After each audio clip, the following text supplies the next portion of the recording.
Good morning and welcome to the panel session for today's Live Think Tank workshop. Today's panel topic is early conversations in suicide prevention, and we have a wonderful panel here and a fantastic chair who I'm going to introduce now. Our chair is Sue Murray, the CEO of Suicide Prevention Australia. Sue's background in education and health promotion has underpinned a career spanning more than 25 years in the community sector, where she's had responsibility for programs in education, media, communications and fundraising.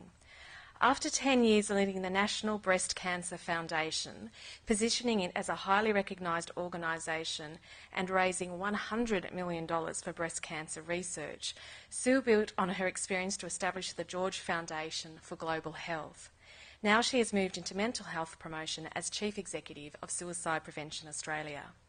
Sue is Chair of Macquarie Community College, a Director of Charities Aid Foundation, a graduate of the AICD, and a member of both the Advisory Council for the Centre for Social Impact and Chief Executive Women, and also a fantastic panel chair. So please welcome Sue Murray.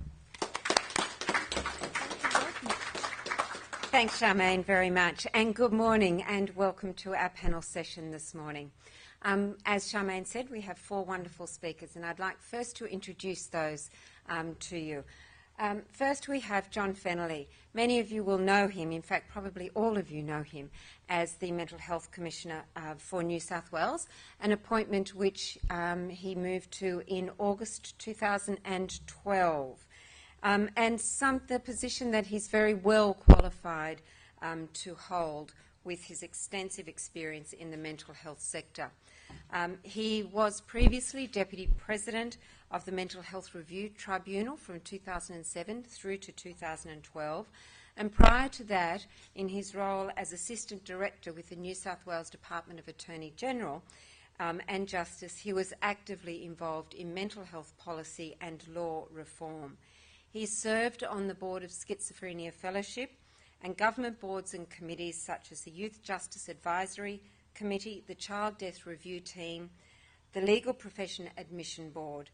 John's a former Deputy Commissioner of the Independent Commission Against Corruption. Next to John, we have Frank Quinlan. Frank is the Chief Executive Officer of Mental Health Australia, the peak body representing mental health organisations that has a vision of better mental health for all Australians. Frank is an energetic advocate for disadvantaged Australians with a long history of working in the not-for-profit sector. He's previously held roles as Executive Director of Catholic Social Services Australia, as well as worked with Grasmere Youth Services, Tranmere Street Youth Refuge, gosh, that's hard to get out, and the Australian Drug Foundation. He's had senior positions with the Alcohol and Other Drugs Council of Australia and has also worked with the Australian Medical Association. Throughout this extensive career, he's represented the interests of both his members and the sector on numerous government consultative panels and committees. Frank's a graduate of both Monash and Melbourne universities and a guest lecturer in public policy at the Australian National University. He's the father of three daughters, and having recently qualified as a recreational pilot, we can now be certain that he will never be late for meetings in Sydney again. Next to Frank, we welcome Carolyn Kelso. Carolyn has worked with Mates in Construction New South Wales for the last 2 years as a case manager and field officer. In this role, she delivers training on construction sites, including general awareness training, the connector training and assist. And she's case managed more than 150 individuals, with many suicide interventions taking place in that time. She's completed a diploma in community services work and has a Bachelor of Social Sciences. Carolyn's worked in many industries and more recently in welfare at a professional and voluntary capacity, mainly with children at risk and people with a disability. She's very passionate about making a difference for individuals and their respective communities through education on suicide prevention and supporting people at risk. And to be able to do this, good relationships need to be formed, and Carolyn especially relates well to people at the coalface, which is probably very good given her role with Mates in Construction. And Josh, we have already heard from, but just a little bit, if I may, about your background, Josh. As he told us this morning, he is an actor, a playwright, author, international speaker. He's a regular contributor to Huffington Post, and he served on the board of the New York City chapter of the American Foundation for Suicide Prevention. You're aware that Josh speaks professionally about suicide prevention and mental health awareness, and has done so in the US, Canada, UK, and now Australia. We also heard this morning about his clinical depression and suicidal thoughts, which began back in 2011. He shared his own experience, lived experience of suicide, including that of his grandfather and father. And this is often, his presentations are often accompanied by his one-man play, According to Josh. That's now, is that the one that's now kicking blue jeans in the butt, Yes, Josh? kicking my blue jeans in the butt. Good, Indeed. good. Which I am. He's recently released an Australian edition of his book, and 25% of the sales of that book are going to our own program, Men's Line Australia. There are 3 new books in the making, due for release, one in October 2015, which is the I'm Possible project, which he mentioned this morning, 40 true stories of transformation and inspiration. In 2016, we're going to get The Principles of Possible, and Juan Carlos, The Boy King and the End of the World, which is a 5-part young adult series that teaches people to speak Spanish through using magic spells. Fantastic. That sounds extremely interesting. So our panel is here this morning to talk to us about conversations. And as Charmaine mentioned previously, Suicide Prevention Australia has begun work to establish a national network of people with lived experience. And on Friday, we will begin the first of our our lived experience suicide prevention Speakers Bureau training. And we're piloting this in Brisbane. And like Josh has talked about, the aim of the Speakers Bureau is to help people to share their story, but share it in a safe and responsible way, because we know that by harnessing the wisdom of those who have first-hand experience with suicide, it does provide us with a very strong preventive tool. So we're going to talk today about opening up those conversations. And it might sound trite to say, well, we can actually prevent suicide through having the conversations. But it is, as Josh has already explained to us this morning, it is a way that we can interrupt that pathway which a person is on to take their own life, because we know from those who have attempted to take their own life, from those who have planned or those who have thought about it, that in fact they don't want to die. What they want to stop is the psychological pain, and they just need something at that point in time which is another option to that choice that they may be on a pathway to taking their own life. So we want to think about those conversations, and we want to, I guess, explore with our panel the different audiences that you have experience with and how you might open up those conversations to help people seek out the support that they need or take some sort of action. As we've heard from Beyond Blues Man Therapy Program, you know, blokes want to take action. So we have to hear about how do we get that action in place. So let's start with you, John. You've recently, the New South Wales Government has released our New South Wales Mental Health Strategic Plan, of which suicide prevention is a part. And in crafting that plan, you went around New South Wales, you had conversations with lots of people. Who came to those conversations? Possibly more importantly, who didn't come to those conversations? And most importantly, what were the key learnings that you had from those conversations? It's a big topic. Can I say we spent a couple of years going around New South Wales and with many communities in rural, regional New South Wales and in metropolitan areas as well.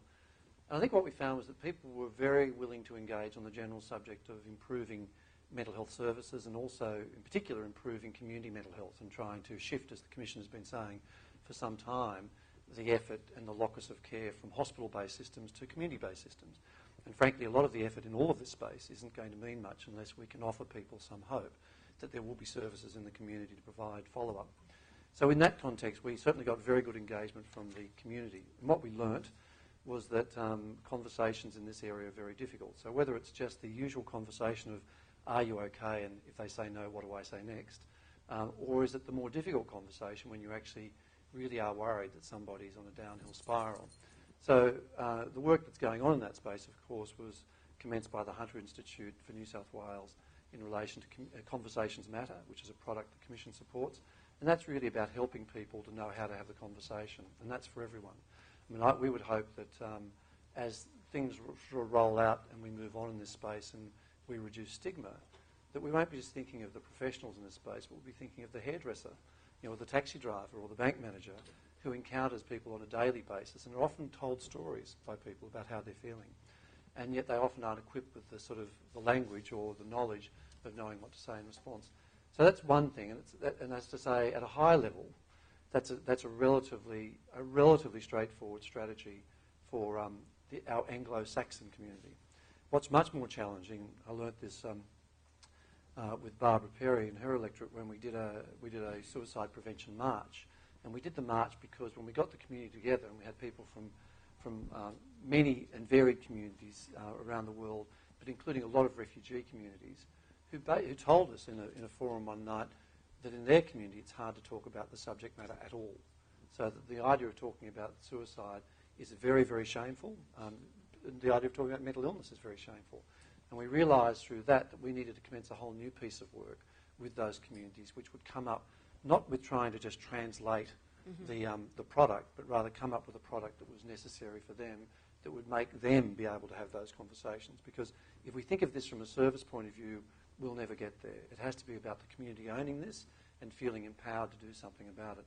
And with that, I know, Sue, we're working with you around another product, which is Communities Matter, which is really trying to give communities a package of materials so they can work out how to have these conversations locally and develop their own strategies.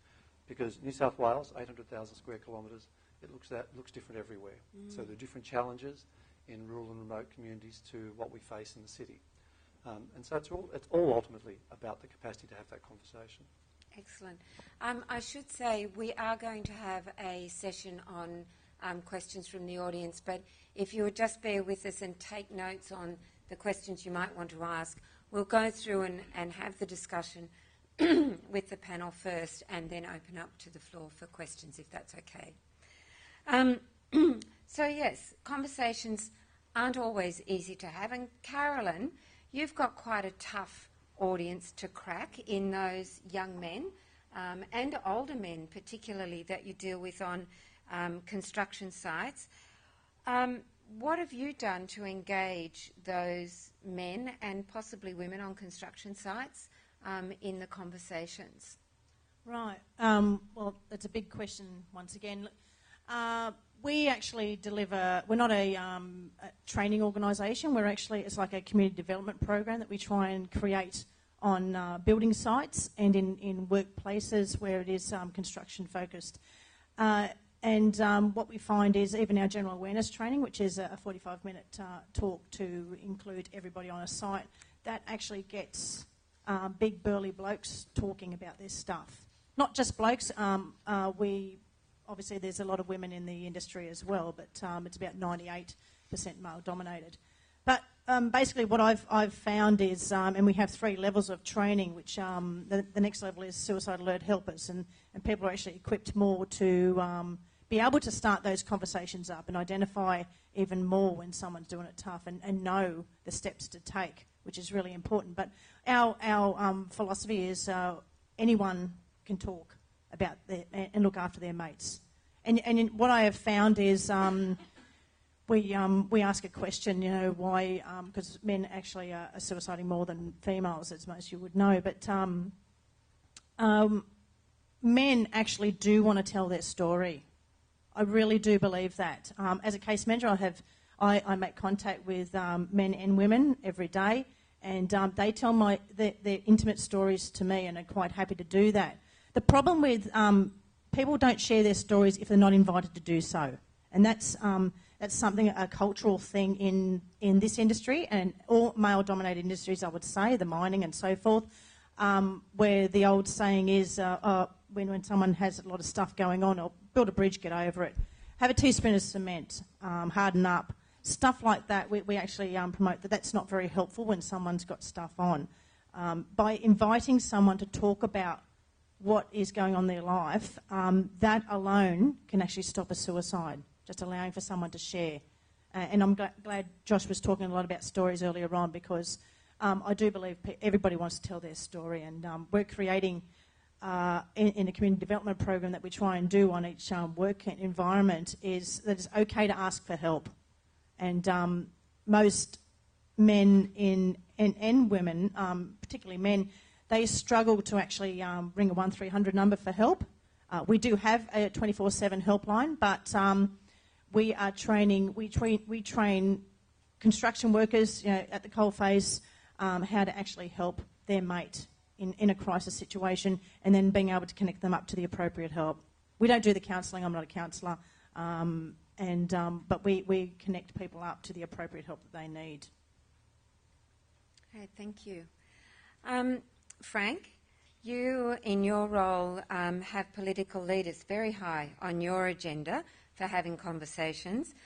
What advice can you offer us about engaging them in meaningful conversations? And where in your experience does the real key influencer sit? Wish I knew the answer to the last part of that question. The Mental Health Australia is not a service provider, so we're a peak body and have members who represent a wide range of organisations involved in mental health in one way or another. We have consumer and carer organisations, clinicians, community mental health researchers, so it's quite a broad group. And we do try and influence the discussions in Canberra. That's our as I describe our core business. It's trying to convey to Canberra politicians a sense of what's happening in the mental health space and the aspirations of people in relation to mental health, and to get some action on that, and trying to have a conversation back the other way so that our members are a bit more aware of what the politicians might be thinking at any given time. And just last week we had what we called an advocacy day in Canberra, 2 weeks ago. And you might expect in Canberra at the moment that there's quite a lot happening. It's a very strange place. I've been lucky enough to work in Canberra for 20 years, and I was just saying to John before we commenced that I've never encountered an environment that's so less predictable than the current environment. It's really quite a difficult environment to try and influence. But notwithstanding that, when we wrote to every federal parliamentarian and said we were bringing together 90 representatives from Mental Health Australia member organisations, and we want to have a conversation with you about mental health on this one day. We only gave them one day. 48 of them accepted that invitation 2 weeks ago. Like, you know what was happening 2 weeks ago?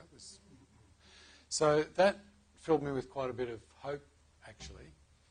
And what we did was we divided our own delegates up into small groups, and they went off and saw various politicians one-on-one. And almost invariably, the feedback from those delegates who came back was that politicians wanted to talk about maybe their own mental health or challenges. They're not so much. That's difficult conversations for politicians to have. But certainly a family member, constituent, somebody they knew, And I think it reinforced for me something that I've known for a long time, or reminded me of something I've known for a long time, that the power of those individual stories told one-on-one, I think, are where hearts and minds really change. So we often need the big reports, and we need the evidence, and we need all of those things, but I think they're not sufficient. Often it's the story that somebody can tell about the intervention that turned them from one path to another, the person that sort of stuck by them at a particularly difficult time, or the opportunity that they took with a stranger to have an unusually intimate conversation. I think they're the sorts of lessons that we learn from our political advocacy. And I would suggest that reminds us that ultimately the politicians that we're trying to have these influential discussions with are just representatives of us. They're people who've been elected into those various positions. Some of them are really competent and are doing their jobs really well. Some of them aren't so competent and aren't doing their jobs really well. The vast majority of them are having a crack one way or another. They've got an idea about something they want to achieve or do. And often what we're giving them, I think, is the sort of ammunition that they need in order to turn those conversations into some sort of concrete action.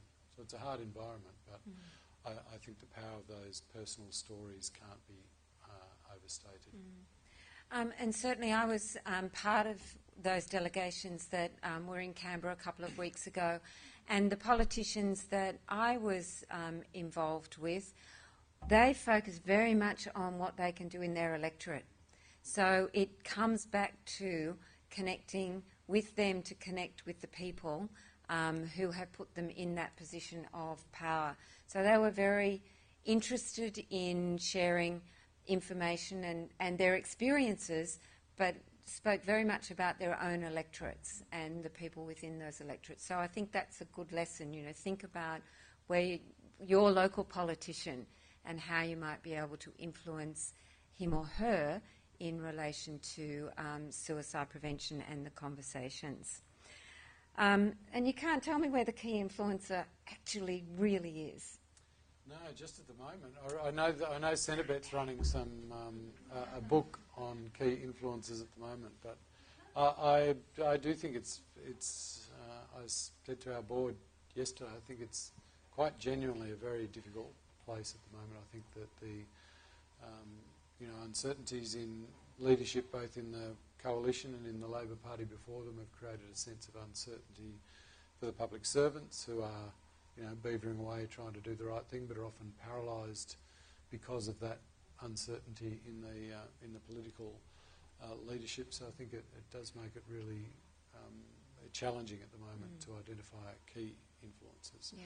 But I guess the story of a couple of weeks ago, I would think, is that everyone is an influencer in one way or another. So after those delegations, we had various politicians from all sides of politics maybe undertaking to write a letter, maybe undertaking to give an adjournment speech, maybe undertaking to ask a question at Senate estimates or in the House. And, you get the sense that it's that sort of the mass that grows or the combination of all that effort that eventually moves you towards a tipping point when something concrete can happen.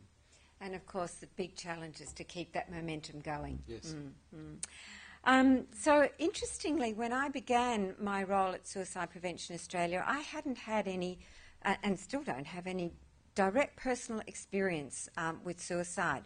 And the thing that really, really caught me unawares was when all my friends said to me, "Oh, and where are you now, Sue?" And I said, "Oh, I'm working with Suicide Prevention Australia." Out they came with a story. People I'd known for many, many years, and yet they all had a story to tell me of some experience within their lives that related to suicide. So, this is a problem really came to the fore for me just moving into this role. So I think for a lot of us, we need that opportunity to be able to tell someone about our experiences, our thinking, and how that's impacted on us. So, Josh, you've joined us from the US, and you've talked to us about telling stories as your vehicle in the US, and you've started, I guess, in a couple of places to tell us stories here in Australia. Found any differences between the audiences?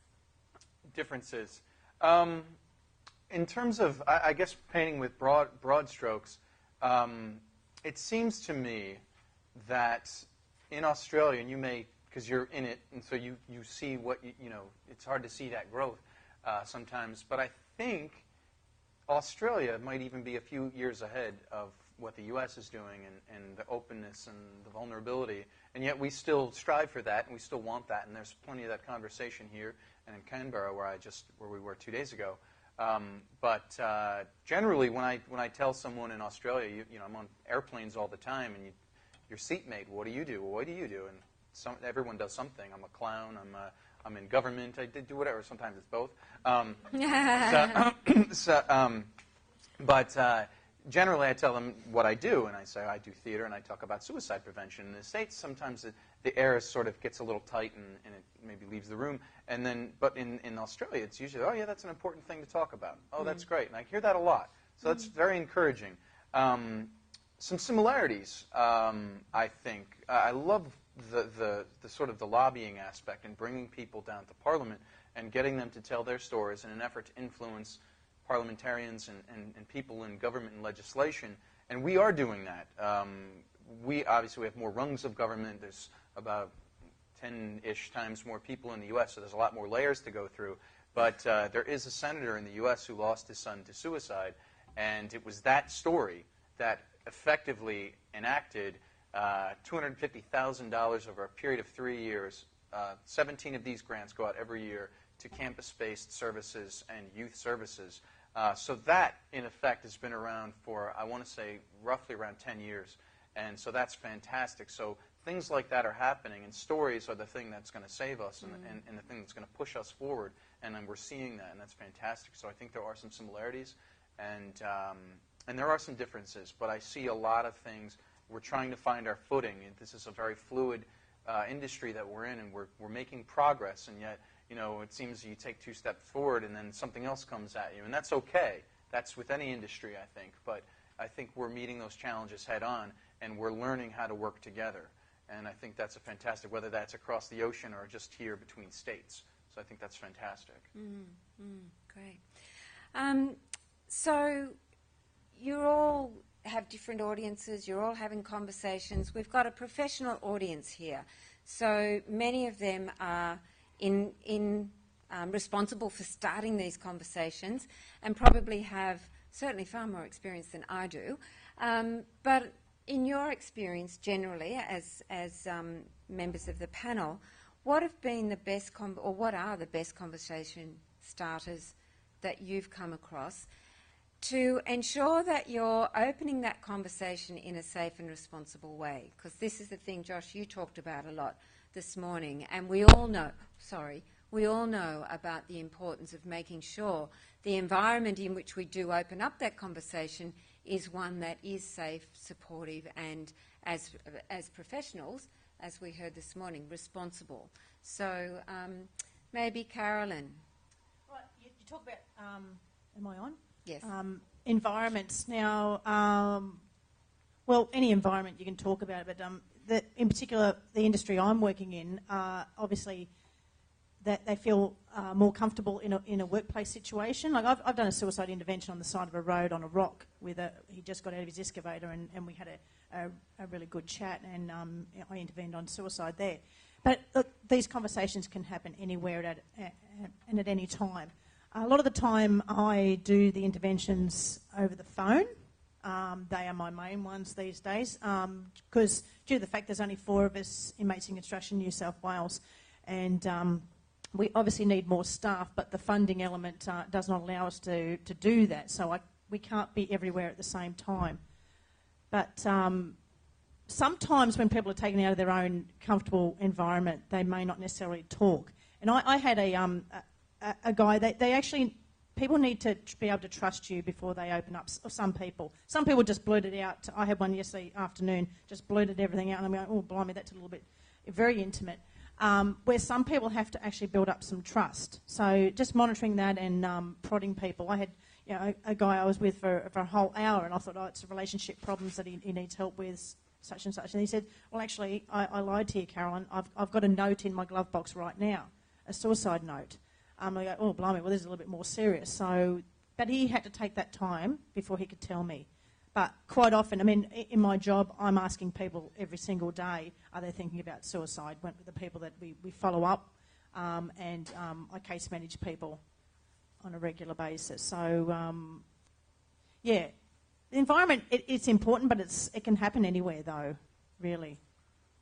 And John, what about best conversation starters for you? I was going to say, I sat in the other day when Sue was doing one of her sessions, Carolyn was doing one of her sessions with a group of people on a construction site.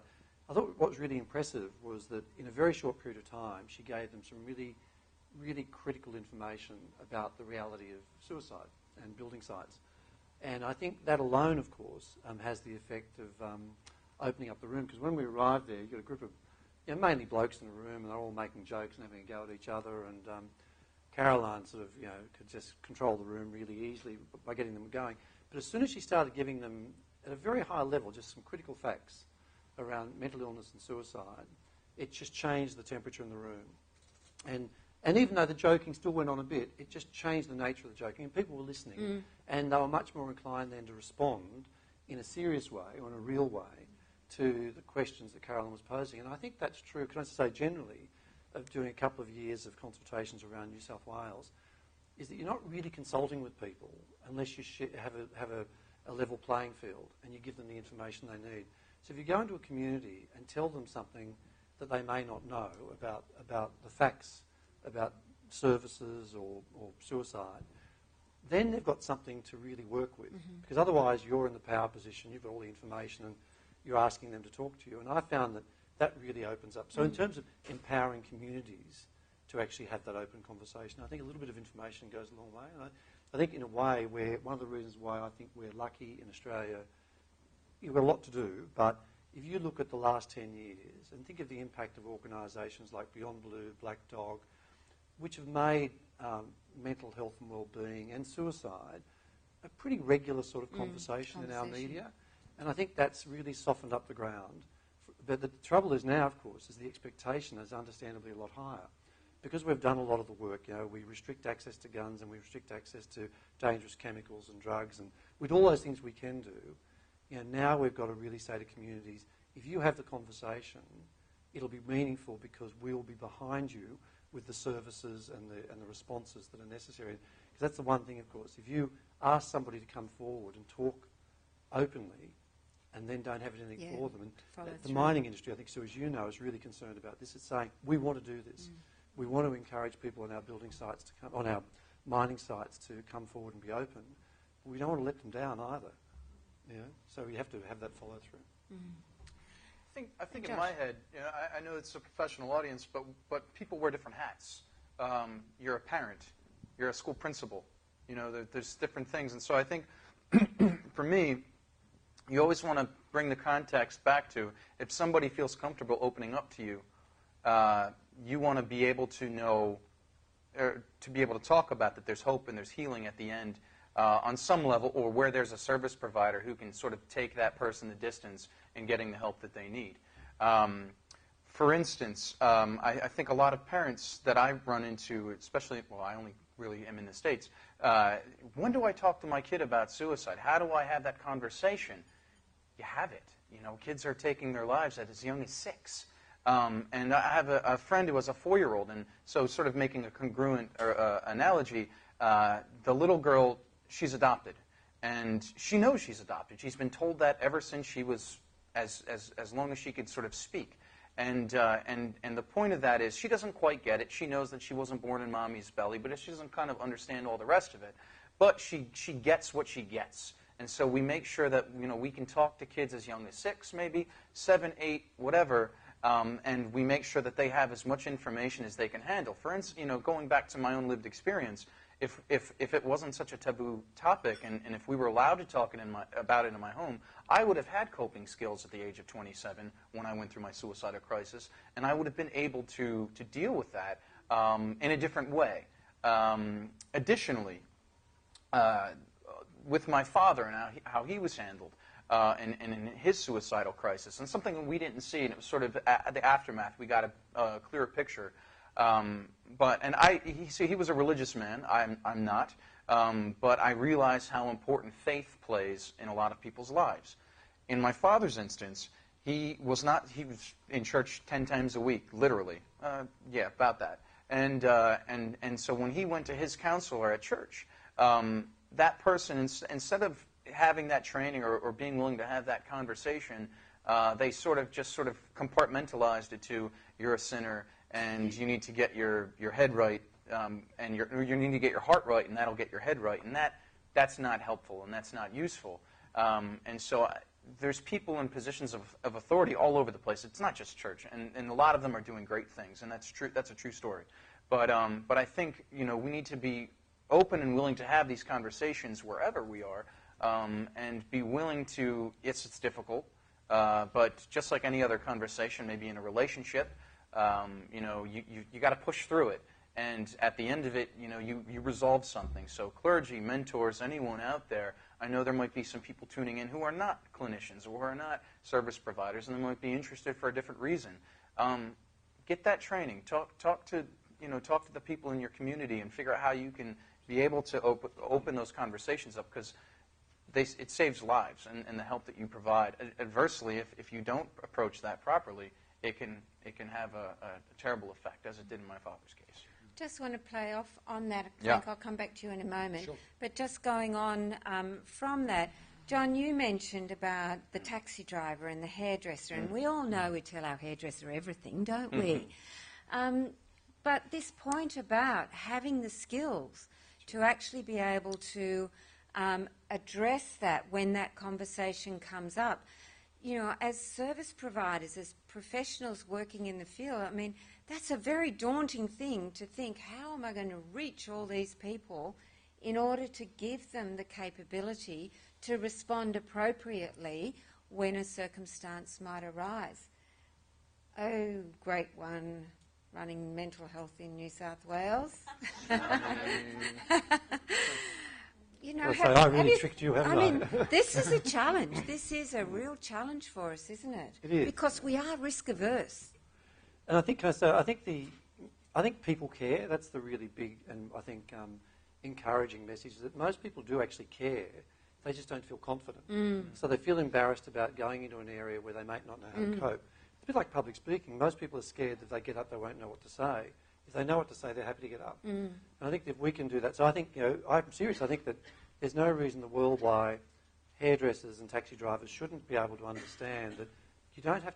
The trick with all of this is you don't have to solve the problem for the person. Right. It's not about that.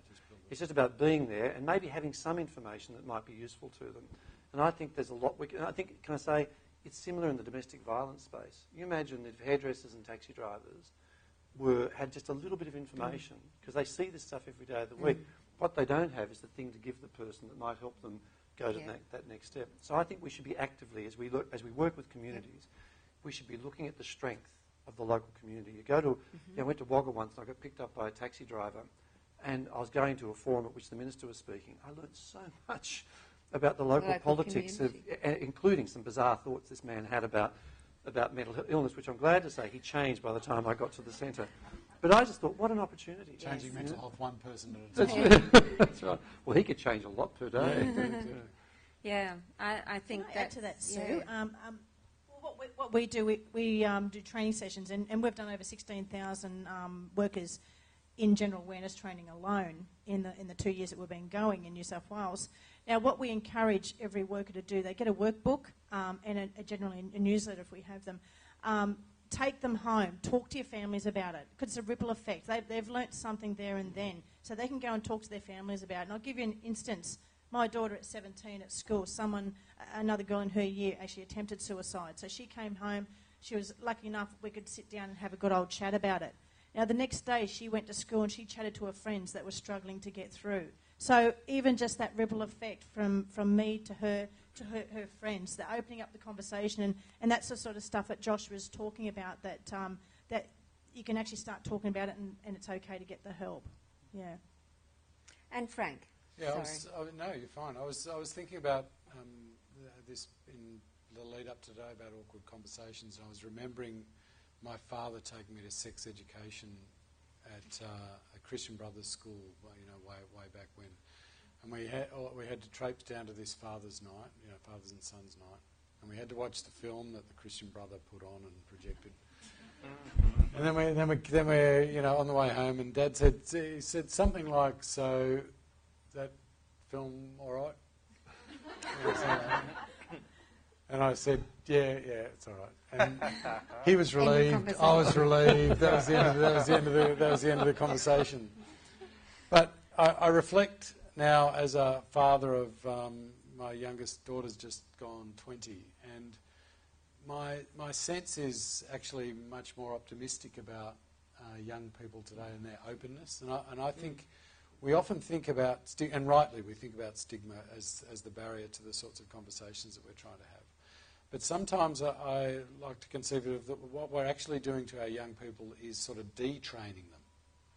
So I think they begin with an openness, and I think they begin with a much more openness and comfort and sense of engagement with others that is sort of endemic in a way. And the risk that we run is through our workplace arrangements and our education system, we actually train that out of people. So I think we can be quite optimistic that if we have, as I say, some little bit of tools, a little bit of encouragement, a few things like that, I think we can be optimistic that we really have come a long way, and we ought not lose sight of that. The conversations we're having today and now are so different to the conversations that we would have had 20 or 30 years ago. And I think that can give us a great sort of optimism about what it is that takes us forward. And I think often what takes us forward is simply modelling the sort of behaviour that we want to appear, whether it's with a taxi driver in a car or with the minister, at a meeting down the road. We just have to keep modelling that openness and that engagement, I think. And that's so true. I mean, you think of every 4-year-old you know. They tell you it like it is, don't they? Whether you want to hear it that way or not. And it's quite true. Children do have a sense of honesty about them and openness. And I guess one of the challenges for our education system is how do we account for individual differences when you have a class of, 25, 30 young people under your responsibility, and each and every one of those is an individual, and yet we have a curriculum that creates a single box in which we put all those people. And it is a very challenging thing to be able to let that sort of natural openness prevail when you are in, I guess, a structured environment and, as your education system. And I think there's a lot we need to do with that. So we're going to move now into the area of social media. And I know we've got a session on this afternoon, but we'll just touch lightly on it at the moment, because social media really is part and parcel of our everyday lives now. And so from your experiences and your various audiences, how has social media played a part in their lives, whether that's positive or negative or not at all? It's a brave new world on some accounts. I mean, social media is 7-8 years old, and things have changed in terms of, I think a lot of us probably use Facebook, Twitter's around, Instagram. There's lots of different mediums. Tumblr is what a lot of young people are using.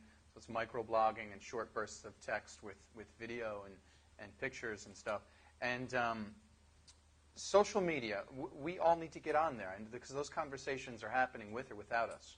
And so things are happening. Facebook has safe messaging guidelines, community members and stuff like that. And I happen to be acquainted with a woman who's working with Facebook on suicide prevention guidelines and reporting and things like that. So that's exciting that exists. Instagram has some policies and guidelines. I'm not sure about Twitter.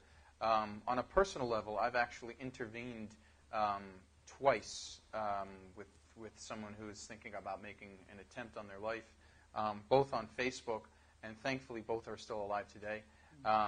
And so it's a different conversation, of course, right? You know, we sort of know what to do, or somewhat what to do, especially in maybe the professional or community, but similar rules, you know, different medium. So it's kind of going back to know thy audience. It's a little bit of what I talked about this morning. So it's a different way of speaking, and it's a different way of giving space.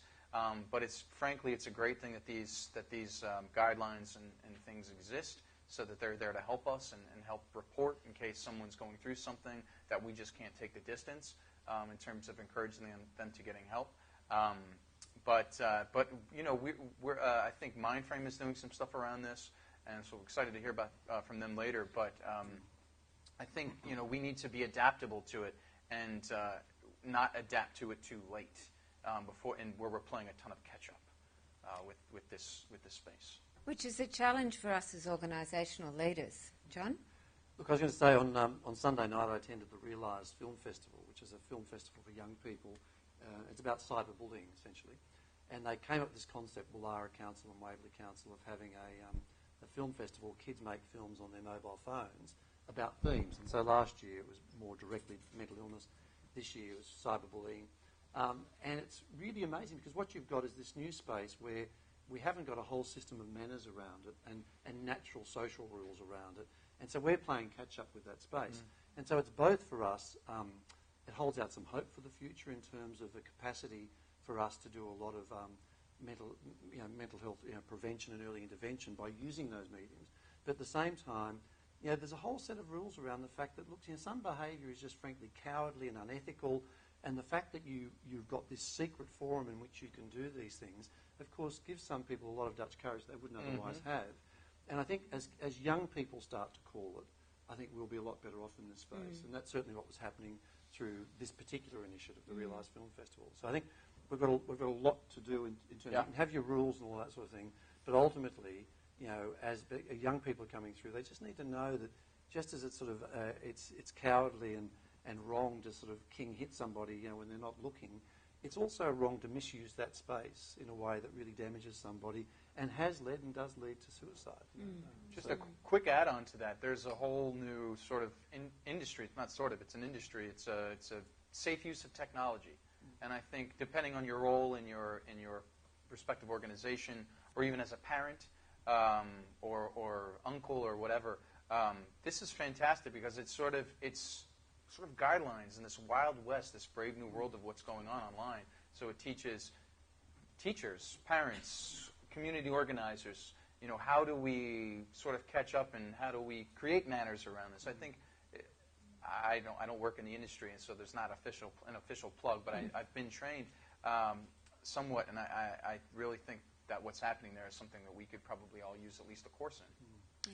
I think, too, that we can take that at the personal level, and should, and we all can engage, but I think there's also some interesting questions at a sort of big data level as well, and places like Black Dog are doing some work in that space, I think. You know, I think we've all heard the story of, I think it was Target in the States or somewhere, identified it was about 3 or 4 items that if women of a certain age bought these 3 or 4 items on the same day, they could predict with all near certainty that the woman was pregnant and had just found out that she was pregnant. And so they could send her then, you know, some advertising materials and all that sort of stuff. You know, we have the opportunity, or will have the opportunity with this data, to intervene early. You know, Josh said happily you picked up, you know, a couple of conversations on Twitter or something like that. You know, our computer systems will be able to do that. They won't be perfect, but there will be systems that we will be able to deploy that will identify early how people are feeling, suicide ideology and behaviour, and those sorts of things.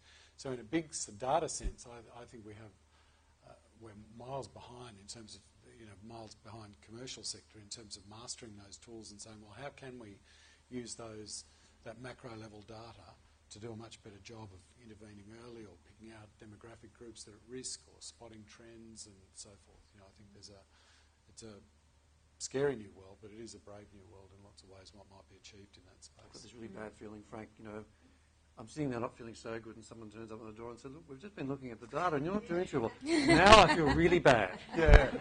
But I think you're right. Yeah. You know, we heard, I'll come to you in a moment, Carolyn, we heard an example from a young woman who's a member of our lived experience leadership group, and her brother took his own life, and she began a Facebook project called the Aiden Project. And she was telling us the other day that a very good friend of her brother's was feeling very despondent and down and suicidal, and she just was on the Facebook site and saw the picture of Aiden and just reminded her that that's not what she wanted to leave behind. And so it was just that one thing interrupted her train of thought. So, you know, positive stories about the benefits that social can bring for us. Caroline? Yeah, I guess for my organisation, we've got a Facebook page, but that's basically for general education. It's not monitored 24/7, so we direct people to our 1300 number, which is 24/7. It is, we can debate about it a little bit, but it can be helpful, as Josh is saying, he's intervened on a couple, but I also think it can be unhelpful as well, in a way that a fact that, and I'm not on Facebook, I've chosen not to be, someone could send out an invitation or a warning sign to all of their friends, say they've got 100 friends, and not one person actually replies or indicates that, or comes back to that person. They could come back with a sarcastic or humorous response, which is not going to be helpful for an individual that are thinking of suicide.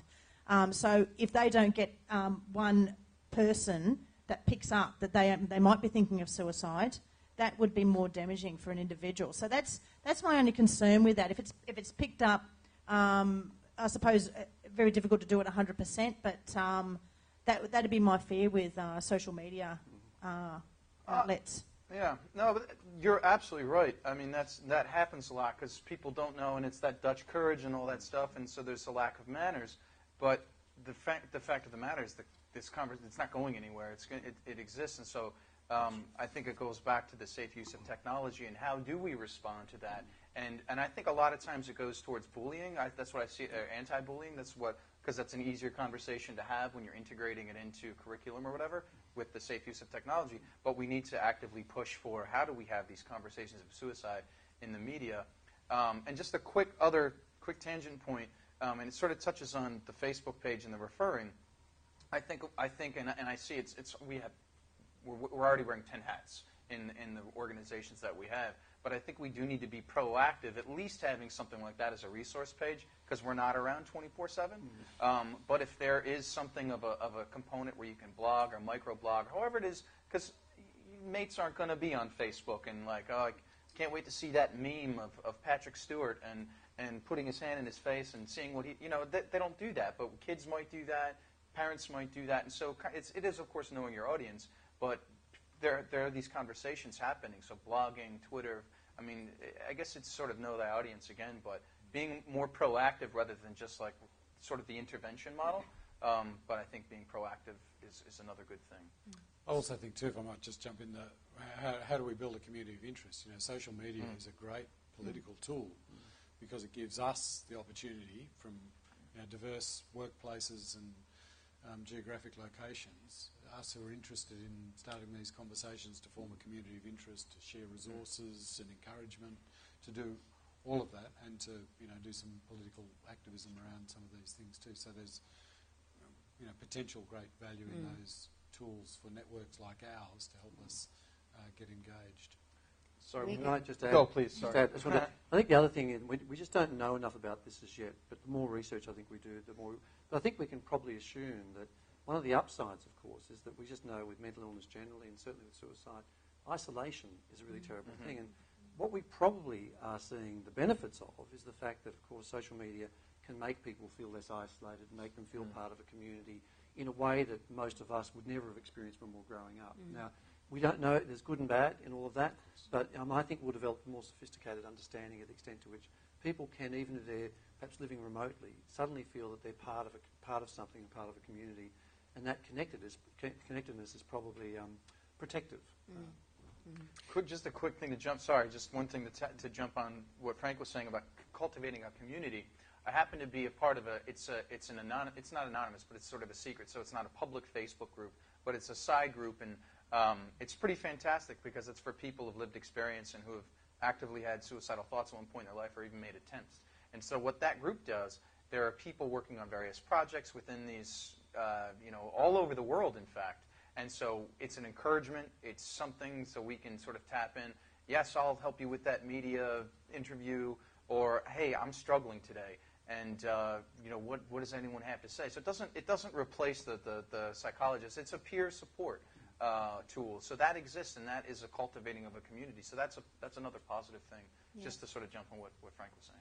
Great, thank you. So we're going to have a whole session this afternoon on media, and of course social media will be a major part of that. So we'll just pop back to the spoken conversations for a moment and just explore with us who's not part of our conversations that should be, and how do we get them into the conversations, in your opinions? So Frank, do you want to start that one off? Yeah, that's a hard question because I'm not sure who's not really engaged. As I said about my sort of life and work, it seems to me that, I guess as I was saying before, it seems to me that there's all sorts of engagement at a whole lot of different levels. So we are sort of having the conversation. It seems to me that part of what I think is a frustration that we sometimes express is not having the conversation is that we're not converting some of those conversations into sort of political action and improved policy. So, I was talking about our Advocacy Day a couple of weeks ago. We seem well able to have the conversations. We seem less able to have those conversations converted into the sorts of policies and programs and funding and so forth that we'd want to. So for me, it's not so much about engaging others in the conversations, it's about how we actually convert those conversations into something concrete that we can build on. So I think, as I said at the outset, I think the real problem is that I think we're primarily having an Anglo-Saxon conversation. And I think really there are huge parts of our community that are missing out entirely. And they find it, as I say, they either find it shameful, they don't have words for it, they don't talk about it, they don't call it suicide. So unless we do more work in that space, we're certainly not going to reach those groups. And I think that the suicide prevention march we went on with a local member of parliament for her community just really demonstrated the fear they have about being able to have those conversations, and us being able to know how to provide even any services to those communities that they can access. And I wish I could. And of course, as someone who's very close to me would say, the Aboriginal community is one where we're not having those conversations adequately. You've got better enough. eyesight than me, John. Yeah, that's my cataract surgery a couple of years ago helps me in good light. Thank you, Faye. So on Faye's point though, when we were doing our consultations, we had to do, as you imagine, an entirely separate set of consultations around Aboriginal communities in terms of how we build engagement to have an ongoing discussion. And I know that, for instance, J. Lee Skeen at the Hunter Institute, when they were looking at the products around Conversations Matter, the one area they are doing some focus work on is in terms of the Aboriginal community and seeing whether they can accelerate that work so that we can actually provide some tools into that space. But again, of course, the other thing with us as Australians is when we look at these issues, we think, oh yeah, so there's the Aboriginal community. Of course, it's as varied as any other set of communities, really. So it's a very sophisticated challenge. Yeah. Caroline. Go, please. Sorry. I'll just add to that. Yes, now we have a fair bit of involvement with Aboriginal communities and every community actually on building sites. We have every nationality and culture, and also Islanders can be difficult to work with as well. Not difficult to work with, but they're reluctant to talk about suicide because it's a shame. It's not something that they're spoken about. And in the conference in WA last year in Perth, I remember someone from New Zealand in the Maori sense that it was taboo. You don't even talk about it. And we've found that because we do postvention, so after someone's actually suicided on a site, or not only at work but on the weekends, that we come on and support the workers. And that's a form of suicide prevention as well. But what we have found is a lot of people in the Islander type respect, they don't want that. They're reluctant to have that sort of support. They want to keep it within themselves. So I guess that's an avenue. And also Aboriginal communities, they find it difficult also to talk about their stuff. But there are some particular sites that we're working with that they have particular people that are going to be mentors in that department, which is really, really helpful, and just build the trust, I suppose, that it's okay to talk about what's going on. Yeah. And Josh? Thank you. This is one that I don't think there exists a lot of service providers or a lot of training for. Prisons. High rate of suicide. It's a place that we forget about because they've committed a crime. They are now their crime or so labeled, and that's something that we've done in our society. And I had an opportunity to speak at a juvenile detention center, did my show, spoke to them afterwards, spoke to them afterwards. And so these are kids 9 to 18, super young, and they've all done, most of them had done something criminal. And just letting them know, you are not your crime. This is not your last stop. And a young woman at the end shared with me some poetry and some thoughts of suicide that she had. And thankfully that in that particular community, but not everywhere, they had a forward-thinking, I don't know what you call warden, I guess. And so he was sort of active about that. But she ended up sharing her story and made sure that she was able to stick around. But there's huge rates of suicide in prisons, and there's a whole ecosystem there. And I don't have any quick answers. I know in the U.S. we're the most incarcerated country in the world. And we forget about these populations because it's a difficult conversation to have. They're difficult things to do, but people are people. And we need to help everybody and not forget about a single person. So. Maybe mates in jails or something like that. Yeah, absolutely. Definitely. I think we've done, I can't speak for every state, but I think overall we've done better at trying to deal with suicide risk in prison. Well, I think where we're still obviously having real difficulty is the immediate post-prison suicide risk as people leave prison, because they often become disconnected. So it's those transition points, it's like some people leaving hospital. I was just going to say the same. We don't follow up well enough in the community, and so there's a window of opportunity. If you lose them, then you may well have a higher suicide rate than you would expect, I suppose. And so I think that's an area we need to really do more work on. I think I'd probably want to say too, though, John, and I think you're right, but I think most of the interventions in prison are around the sort of physical environment and changes to custody arrangements much more than they are about sort of building personal resilience or skills in people, which has achieved a good result, no question, but I think there's a lot more that we could do in prisons. We are talking about who's not in the conversation, and Suicide Prevention Australia convenes the National Coalition for Suicide Prevention. Now, we've adopted the framework of collective impact, and collective impact is about bringing government, business, community organisations together to work towards a common agenda. And we've set an agenda in Australia of halving suicides over 10 years. So I would like to ask who in the room's from the education sector? Great. One person. 2 people. Good. The business sector? Good. You're a unique person. So, here we go. John, you've got the opportunity, I guess, as the Mental Health Commissioner, to work across all portfolios and engage all portfolios. The challenge, I think, that sits with us is how do we step outside the box that's called mental health and engage with those other systems or other portfolios within our communities where we are able to access people who can, in fact, help us in our suicide prevention initiatives. I think it's a real challenge. People immediately talk to me about mental health. They don't talk about necessarily housing or homelessness and averting those others, or the drug and alcohol issues that we have, the relationship breakdowns that we have. They're the people who have to come into the conversation. And Q&A Monday night, how fantastic was that on the domestic violence front. So that's, for me, it's about how do we step outside our mental health box and engage others in the conversations. So I think for us, I think there's no question we'd all agree that if our mental health system, for example, was 50% better than it is now, it would have a very beneficial effect on suicide prevention and intervention. But it's not the only thing. If you only think of it from a mental health point of view, you won't look at all of those other issues.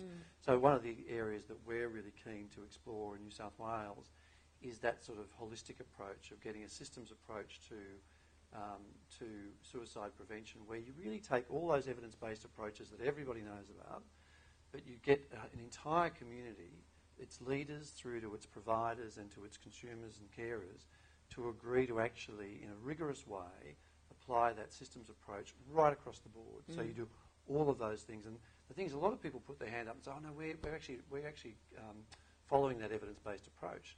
But really, the extent to which there's real fidelity in terms of people, complying with system-based approaches, for instance, follow-up after, an acute episode of hospital care, would vary enormously. So what we're hoping to do is to get a couple of areas, and we've had some really good engagement with Sue and the broader, say, NGO community, where they've all agreed, look, we actually think this would be a good idea. Why don't we get an entire community, we'll all agree to abide by these evidence-based approaches right across the community, starting with the leaders, and then see whether we can have a significant impact on the suicide rate in that community. And I think intuitively we all believe we will, because at the moment, if you went into, say, the Pekini area, went into the Hunter area, you'd probably find, say there are 10 approaches, you'd probably find they might be doing 4 of them really well in terms of the sort of fidelity to the evidence, but maybe 6 of them not really doing that well at all. So what we'd want to do is try and really get some rigour around that.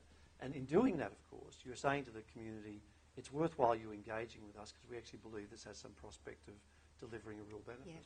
Yeah, that's right. Community collaboration is something that we really do need to build. I think I want to add to that too, John, that we need to set those goals in a way that we can actually pursue them for more than 6 months. So we get funded, so we spend 3 months ramping up a program, we implement it for 6 months, and we're then evaluating it in the hope of getting it funded again, at the end of that 12-month period. It would never be acceptable if we were building a submarine or a warplane. I know what the submarine is. And yet, the task that we're trying to achieve is, in my view, infinitely more complex than building a submarine or a warplane. But we don't yet have that commitment to these goals in a sort of long-term and targeted way, so that we can actually have a real chance at achieving them. And I think that's, if I could change one thing about the system, I'd say let's have a crack at doing something for 3, 4, 5, Absolutely. 10 years instead of just 12 months. So I think that's part of the advocacy with government, though, because government's confused because it gets asked to do so many things and it's not too sure what it should fund. And so part of the argument around this would be, look, you need to do this in a studied way for 3 to 5 years, say. But what it may give you is then give you an outcome which would say, this is the way to do it. Absolutely. So this is what you should fund in future. Because I think governments are generally keen to do something beneficial, but they often want to do it within their narrow election cycle. So we just need to convince them that the whole community is behind doing it in a particular way. Yeah. And I think that coming together of all the sectors of a community and focusing their efforts on that, pathway forward is one of the things about building sustainability. Yeah. That, when a community owns, then a community can continue to deliver. So I guess that's what we're hoping will come out of this. Towards the point of sustainability, pulling the government out of it and just agency-wide and stuff like that, I think a tool towards sustainability perhaps would be to develop to entrepreneurship, develop sort of a business arm to what we do.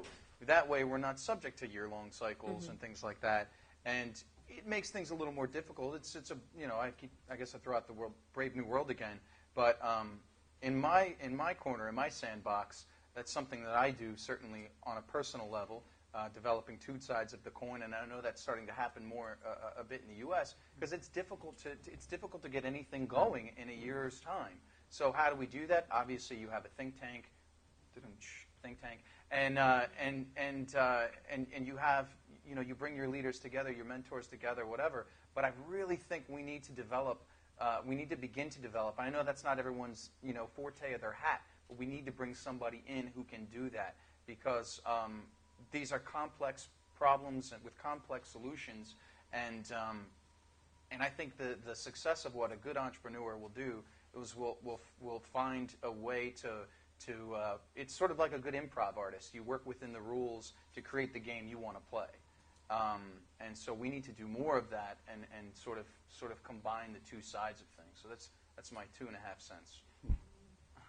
And I guess just finally, before we open up to the floor for questions, and it continues on this concept, I guess, of coordination of services.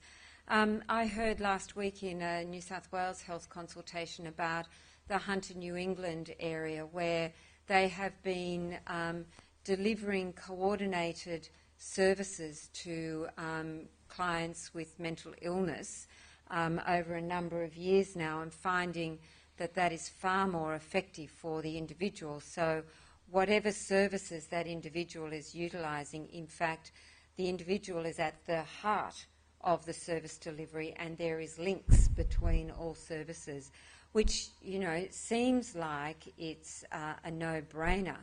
But it's certainly, on the other side, I guess, we hear very often that that's not happening. So can we see a time when coordination of services is going to be part and parcel of everybody's right to good treatment? Well, I think that's certainly in our plan. That's what we're saying to government, is really the experience we've had through what we call Partners in Recovery here has just demonstrated the power that you get through better coordination of services. And hopefully, with our National Disability Insurance Scheme, it will recognise the need for part of the tiering around that scheme to build in coordination, because the way in which that scheme's established is that the state remains responsible for the clinical services, and the scheme gives you sort of psychosocial supports in the community. But still not articulated very clearly is the fact that it's really meaningless unless all of that's coordinated.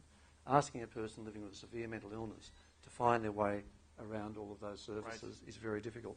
Mm-hmm. So what I think we're learning is that our system, for instance, in Australia is based on, we've got a great health system where you can get where our GP services, our primary care services, are underwritten by the government, but they're basically based around sessional payments. So there's no incentive for teamwork in the way in which we fund private psychiatry, psychology, and our general practice.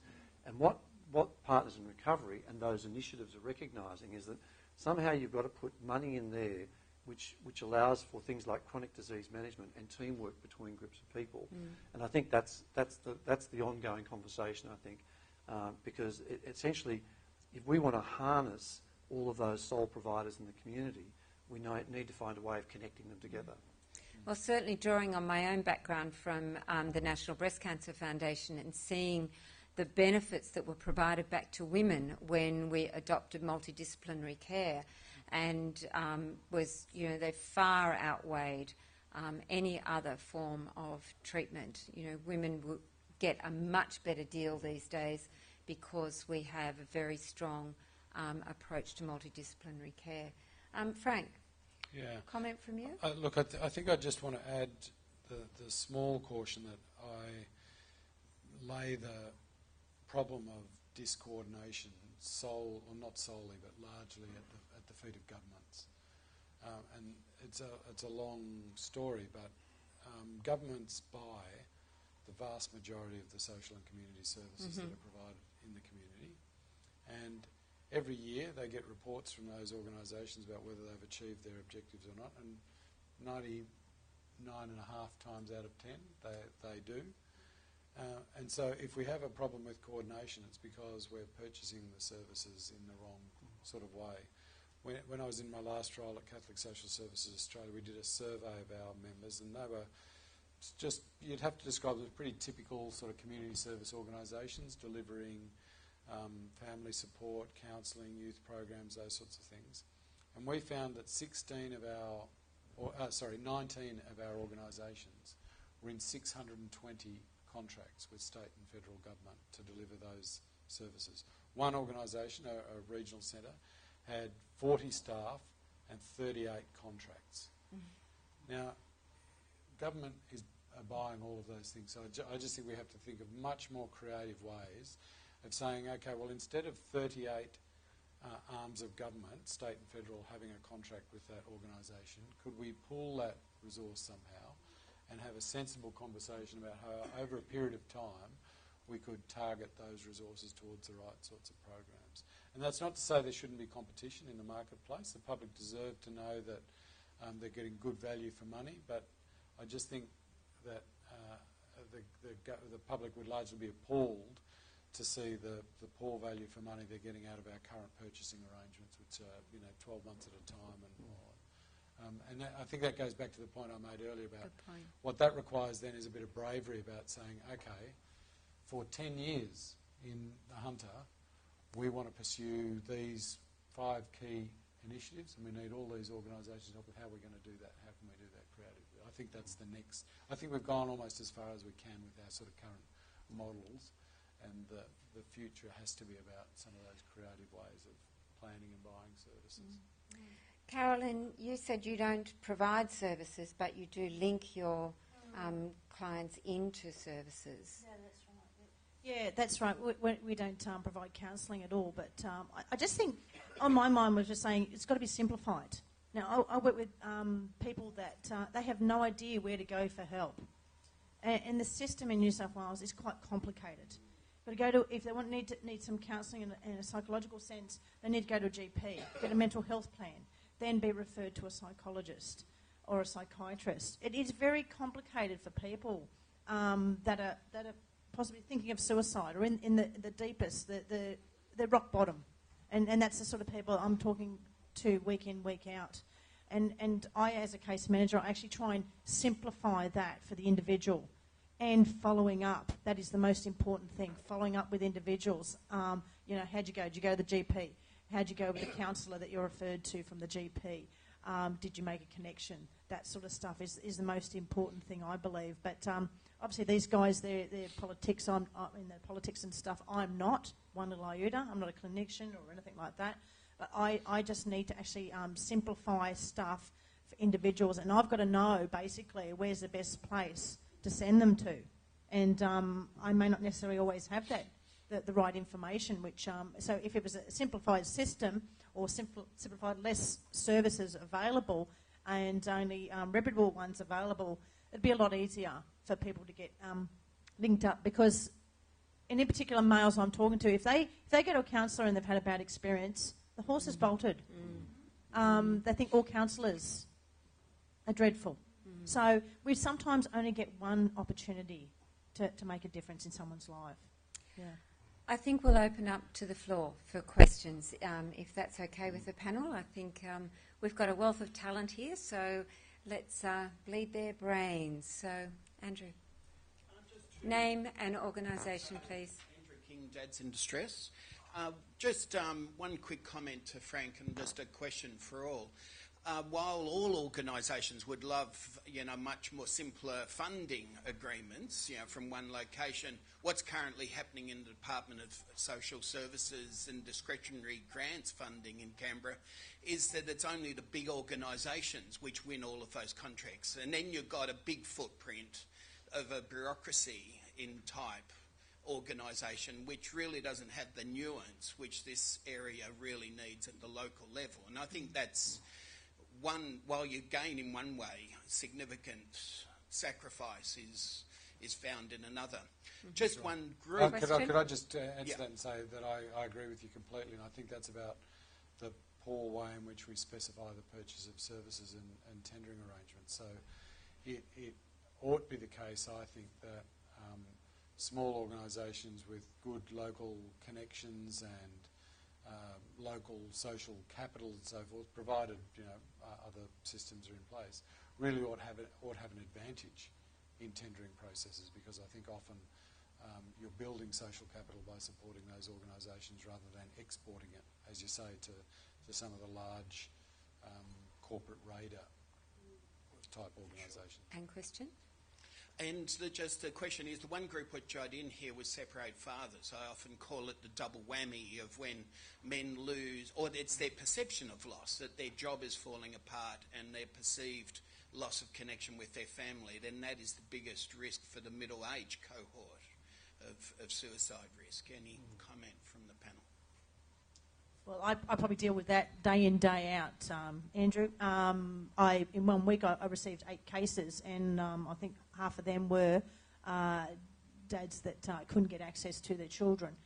So it is a major issue, and it can be a major contributing factor for people spiralling down into thinking of suicide. Yeah. So it is a real issue, and I need good services to know to refer people to. Yeah. Bill? Thank you. Bill from Hope for Life with the Salvos.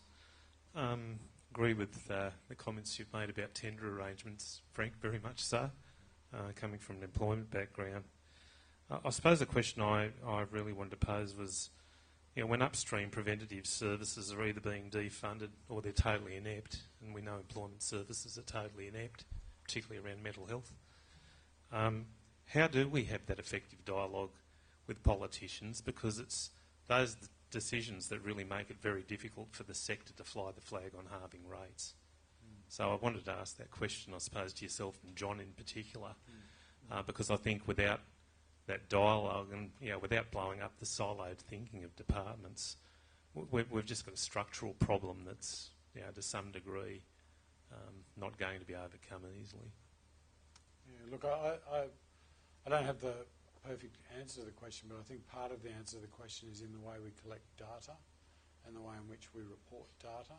And I think one of the great hopes that many of us have for the mental health commissions, both at the state level and at the national level, is that we're actually able to shine a light on precisely the sorts of failures that you're talking about if we're able to collect and report data from the perspective of mental health and mental illness. And I don't think we do that anything near adequately enough at the moment. I think that's one of the great challenges that we have. As you say, we know that the job service agencies are largely failing people with lived experience of mental illness, and we know that that's probably at the core of the way they're set up. We saw the demise of specialist agencies in those spaces, providing specialist support to people with lived experience of mental illness in some sort of, in my view, vain hope that this other sort of free market was going to somehow come in and solve all of the most difficult problems. So I think it's a challenge, partly at least, about how we actually report the failures of our existing systems.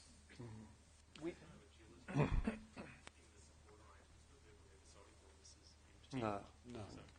I think, I must say, I know in New South Wales, certainly, from a ministerial point of view, there's been a lot of discussion openly about this very issue, the fact that this sort of inept, not only it's what it does to the market too. If you've got service providers who pursue Commonwealth contracts to provide services which no one believes are any good, then of course you're distorting the whole marketplace, and you're also compromising the capacity of what were very worthwhile organisations to contribute. So I think the thing is we've got to call it. I think certainly for the commissions, one of our roles to some extent is about what should government commission, what should government pay for, but also what should government stop paying for. So we need to increasingly be talking about that. And I think the National Commission certainly in that space. That in many of these cases, it's not the evidence is not there. I think the evidence, certainly for the 2.5 years I've been in this job, I think within the first few months of being in it, I went to a forum where everyone talked about the fact that the effort should be about supporting people in their work and supporting employers to have people in their work rather than these endless sort of pre-employment and other types of programs. So I think, and also, the notion of doing those sorts of programs in areas where there's no employment. It's sort of all sorts of odd things happen, and that's wasted money, it's wasted effort, it's wasted resources, and so I think that we all have to be fairly robust when we're getting together to talk about the fact that there's this activity going on over there and none of us believe in it. We just don't think it's worthwhile. Yeah. Yeah. Yeah.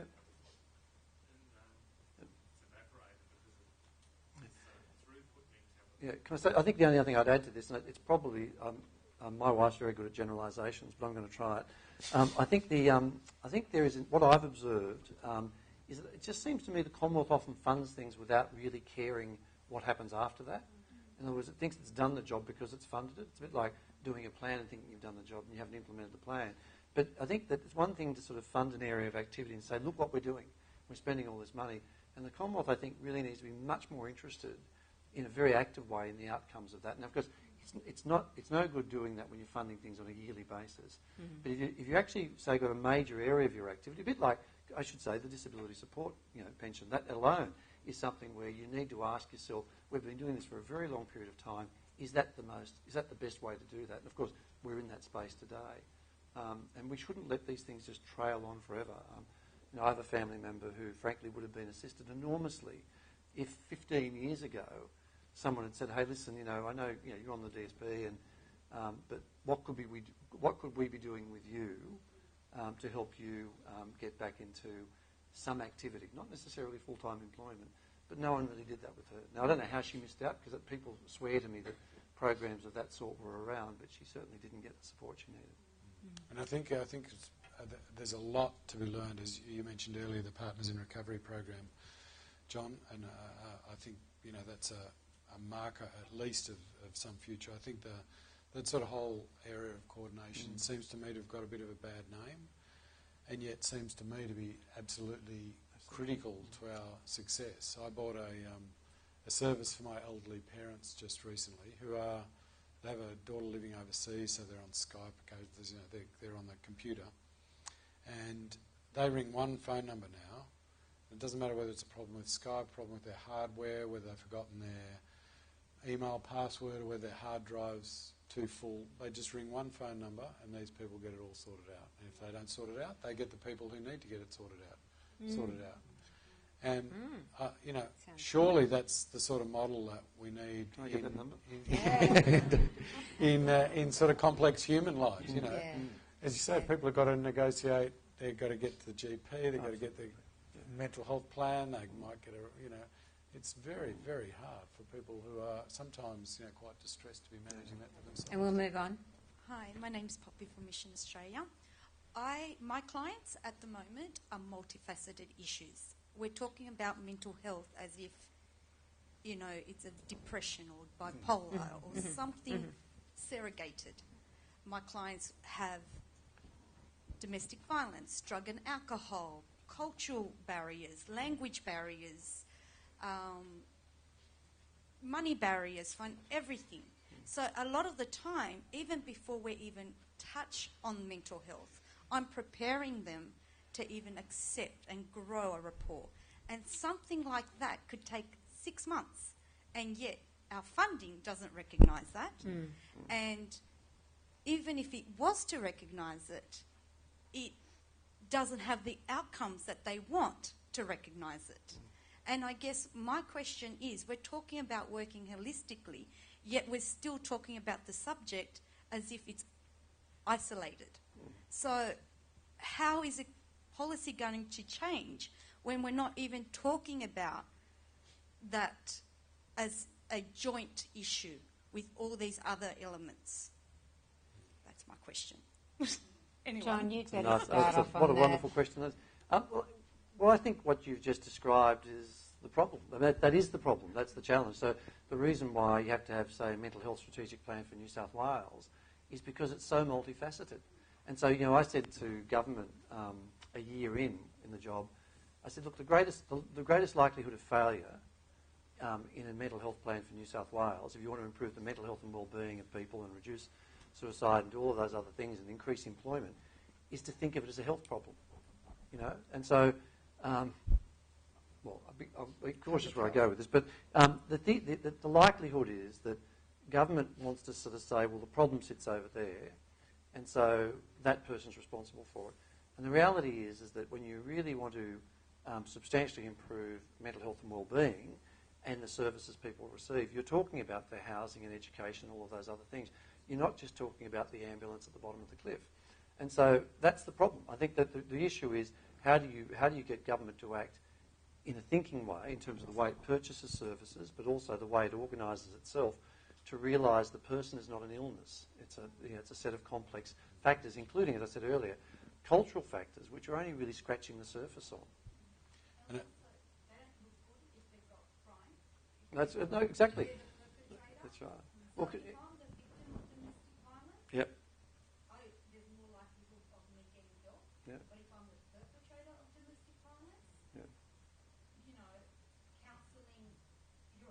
rather than people also having mental health or needing to empower over somebody. Can I just mention by way of an example? Well, I remember when I was first appointed, I met Louise, I've forgotten her surname, from Canada, the Canadian Commissioner. And she just had this fantastic thing where she got the government over there to agree to invest something like $200 million in a housing program for people with mental illness, where they would guarantee housing, and I think the only rule, so it wasn't, they could commit crime, they could do all those other things, but they couldn't trash the place. I think that was really the only real rule, they couldn't trash the place. And the whole thing was they wanted to test the theory that if you can guarantee housing, then you can guarantee services can connect and do all of those other things, that you'll increase employment, you'll reduce the frequency of episodes of illness and that. And of course, that's essentially what they found. Now, the trouble with that is that it doesn't necessarily play well with communities, because communities will sort of say, well, I don't want that person who's a drug addict or selling drugs to live in my building. And that's the problem we're constantly, because we think if we punish the person who's the bad person, we'll solve the problem. But really all you're doing is shifting that problem somewhere else, when really they're probably the person you particularly want to engage with. So if you sort of say the perpetrator of domestic violence, they're not going to get the services. Well, hello, they're going to go on to have other relationships in which you want them to get those services. So, I think that you've really identified the problem very nicely for us. And I think that's one of the barriers to the whole issue sitting administratively within mental health, because it gives opportunity for people to abrogate responsibility. That's mental health. That's not me. Yeah. So I think that's part of the problem. Can I add on to that first, Sorry, Sue? Carolyn. Just in regards, my service, Mates in Construction, we've actually done a report recently about how effective we are. Now, Mates in Construction in Queensland have been going since 2008, and there's been a recent report to say that they've made a significant change and have saved many, many lives. I mean, I know personally in New South Wales I've saved many lives, but I don't have a crystal ball. I don't know exactly how many. But we are actually, in New South Wales, we rely heavily on government funding. That runs out in June this year, the end of June. We have no commitment from the government for us to continue, and we know we're making a difference. And I know Sue's put something on her website or something like that, Suicide Prevention Australia, about we know what actually works. So we are implementing what works, but we are still fighting for funding. Yeah. So you're not alone. We'll move on. Faye?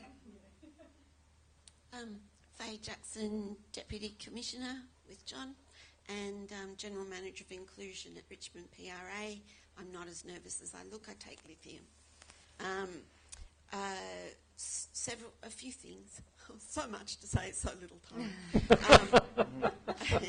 If you want to engage people quickly, employ peer workers.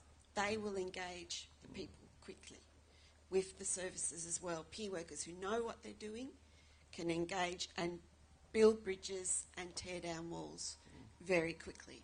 The problem is in Australia we've had very little peer workers. We know that it's successful. I was the first lived experience speaker for Beyond Blue, and I spoke for them for a few years until Gary McDonald came on board. And look at Beyond Blue, and a part of that is the lived experience that helped grow them. So peer work at every level, in government, non-government, and working across the sectors, as you said, John. So peer workers going into workplaces, corporate work sector as well, teaching and showing people how to support and manage people with lived experience in the workplace. People don't employ us because they're scared, because they don't know how to support and manage, make reasonable adjustments, do performance management. When is performance management okay? Well, people with lived experience can teach that without building walls between people. We're talking about dads in distress and mates in construction and people in jail. At the FEMS conference the other day, they were talking about teaching parenting skills to men that were in jail. A lot of them were Aboriginal people, and they found from that a fallout that they didn't expect was that the jailers, the wardens and everything, said that the men's behaviour was so much better after they learnt about parenting skills. And so often men kill themselves because their relationship with their kids isn't working. They have been involved in abuse, parental abuse, and abusing their wife. They commit crime because they didn't have enough money to. And it makes me wonder, maybe if we're doing training about parenting, being good parenting, before these men get into jail, maybe they wouldn't go to jail. So I think that training about peer workers who know how to purposefully tell parts of their story at the right time, training into workplaces, training into jails about parenting so that men get out. Training, I think, is really where it is. And we have, with Beyond Blue, opened up the ideas about mental health. Now we do need to know the next steps, and training will do that. Yep. Comment? Agree? Agree. You better. Julia, please move on. It's a comment and then a question. So the comment is, Julie Millard, I'm a consultant in mental health in New South Wales. And probably I wanted to start off with saying congratulations to Sue, but also to the panel and to the workers and everyone in the organisations. As I said earlier, I'm an educator, and I've noticed over the past decade an increased disclosure of participants in training that I've conducted around mental health, mental illness, suicide awareness, of people disclosing their own episodes of illness, and in a comfortable, safe environment, like a training workshop, and it's often 2 days. But in particular, males disclosing. And I had, a couple of months ago, 5 men in the room disclose. Now, it was a big group, 25 people in the room. There probably would have only been 9 males in the room. But to have 5 males disclose in one room at the same time their episodes of feeling suicidal or being depressed or having PTSD, I think is remarkable. So it shows that the work that's being done across the country is making a difference. So thank you. This is the first bit, or congratulations. The second bit is, the question is, going back to who are we not engaging with, and I've recently heard that the Navy now encourages their workforce to self-refer if they're not coping, and which I applaud them for.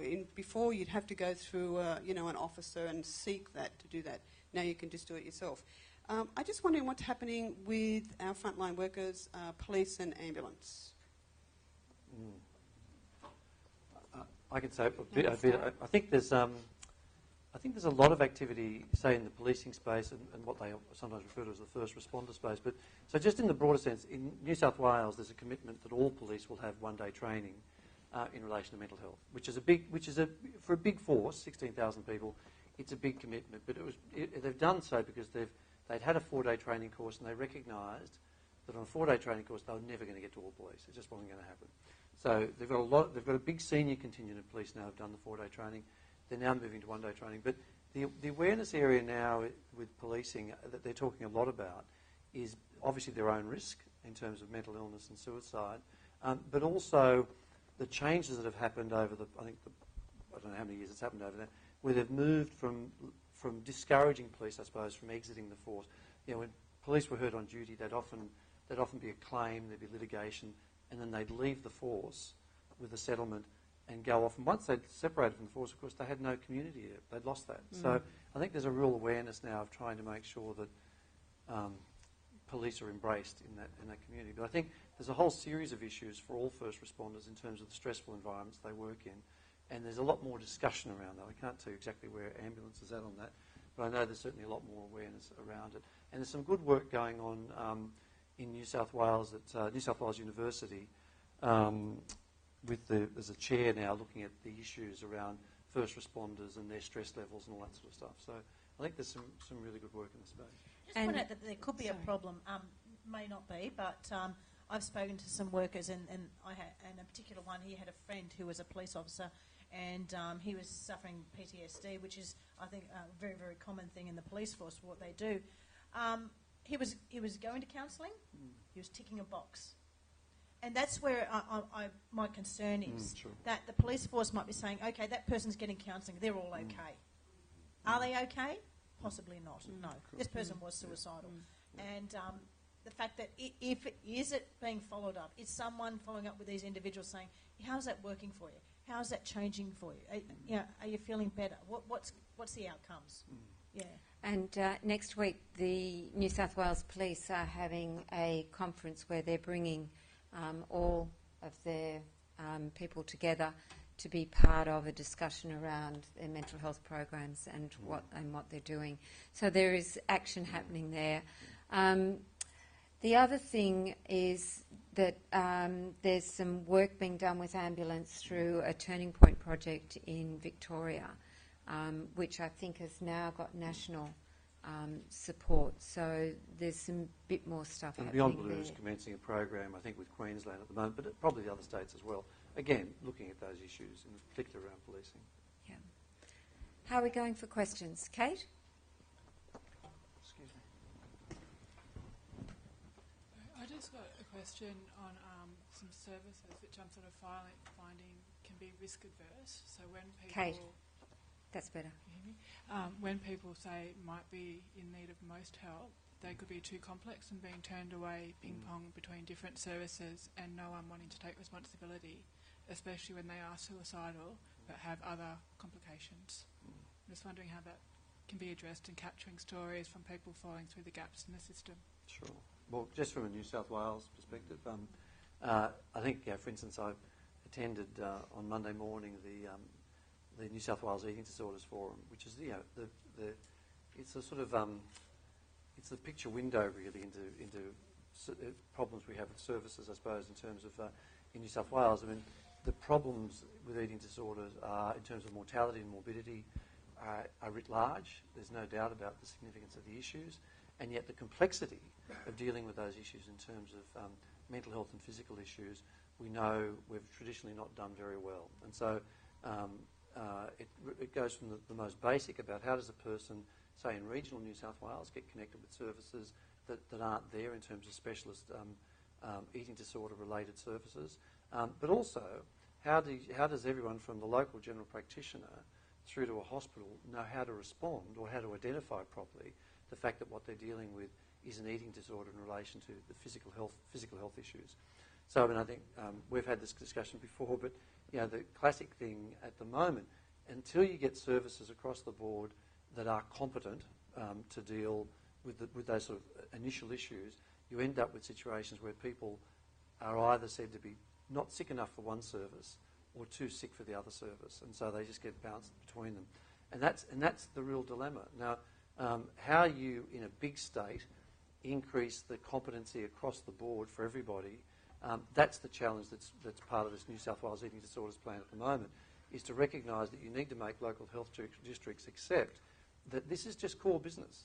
This is not something that everyone has to be able to do this, because eating disorders are common, so you need to have a capacity locally to be aware of these issues. I mean, how we then connect with specialist services that are required is the challenge always with challenging conditions. And the fact is that we will never have enough specialists to be everywhere, so we need to find pathways to connect people with specialist care. But I think eating disorders is one good example of the challenge associated with that problem. But in the broader mental health space, what we know is that people with severe mental illness die prematurely, and they die prematurely because of physical issues that stem from the fact that they're living with a mental illness, either because of the nature of the treatment they're given, because of the side effects of medication, or because no one's managing and thinking in a connected way about their physical health issues as they're dealing with their... So one of the first cases I ever saw in New South Wales was a young man who was about 27 years of age, morbidly obese. He'd just been released from hospital, and it took me 5 minutes to realise he was brilliant, this guy. He was absolutely brilliant. And he told me he'd only been diagnosed with schizophrenia 2 years before. But he clearly had schizophrenia, he thinks, since he was about 19, and he'd been homeless for most of that period. So I said to him, look, so when did you get discharged? And this was Tuesday. He said, I was discharged on Monday. I said, well, oh, okay, well, that's interesting. So what about your other issues? And he looked at me, he's like, straight in the face, said, what other issues? And I'm talking, he did not look well. And I said, well, your other issues other than your mental health issues. And I said, like say your weight. Oh, he said, you mean my heart disease and my diabetes and my liver problems? I said, yeah, all of those things. I'm thinking about those. He said, oh, yeah, I'm not, well, nothing. I said, do you have a plan? And he didn't have a plan around that. So anyway, we ended up doing something about it. So to me, that's the thing, that how do you integrate services to make sure that people are seen as an entire person with a complex set of issues, and the more complex, of course, the more challenging in terms of the level of and the ongoing connection you need with them, it's more demanding for our systems. I think borderline personality disorder is another area where we're only really just now beginning to see the fact that we've for some reason believed for years that these things can't be addressed, when in reality, of course, they can be addressed. You've only got to have the services available for long enough to connect with the person to get fantastic outcomes. And that's what we have to keep working at. So I've got a question back. Does everybody that are thinking of suicide need to actually access services? Do they need to? Not necessarily. I mean, Josh, you might have some comment on that. Personal experience. No, I certainly didn't. It was clinical depression. It was a little bit more situational. I needed a support system. To start, I needed a support system, and then I needed to get into some talk therapy. Full disclaimer, and there's nothing wrong with medicine. I don't take it. There's nothing. It helps people. Absolutely. I personally don't. And so I didn't need that service. I did need talk therapy, and it was very effective. And so in sort of being in that space and learning how to help myself, but initially, no.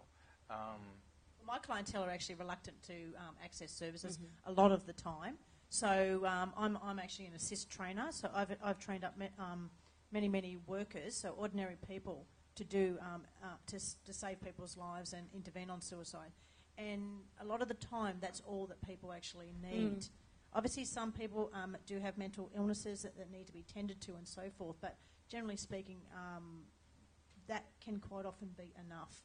And I get day in, day out, oh no, I'll do it on my own, whether it's drug and alcohol or other stuff that they're dealing with. Oh no, I can do it on my own. It's okay now that they've actually spoken to someone. It is about that fact of being able to, listen, if you like, with an open heart and an open mind at that point in time. And yes, then there may need to be that requirement for services after that. But as Josh says, maybe there isn't.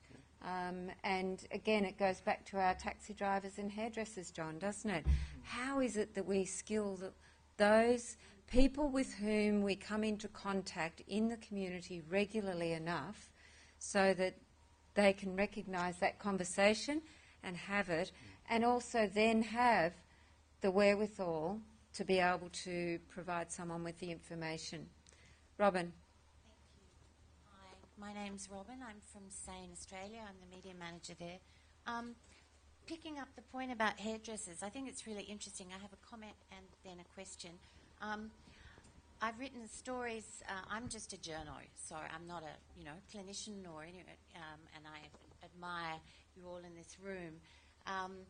But there's a particular story that I've written, one of many, called just talking about the hairdresser issue. I've got the website up here. It's called Talking Health, and it's a small program that's been developed originally in Victoria, but apparently there's it provides hairdressers and beauty therapists with the skills to talk about find out about local resources and to have those discussions.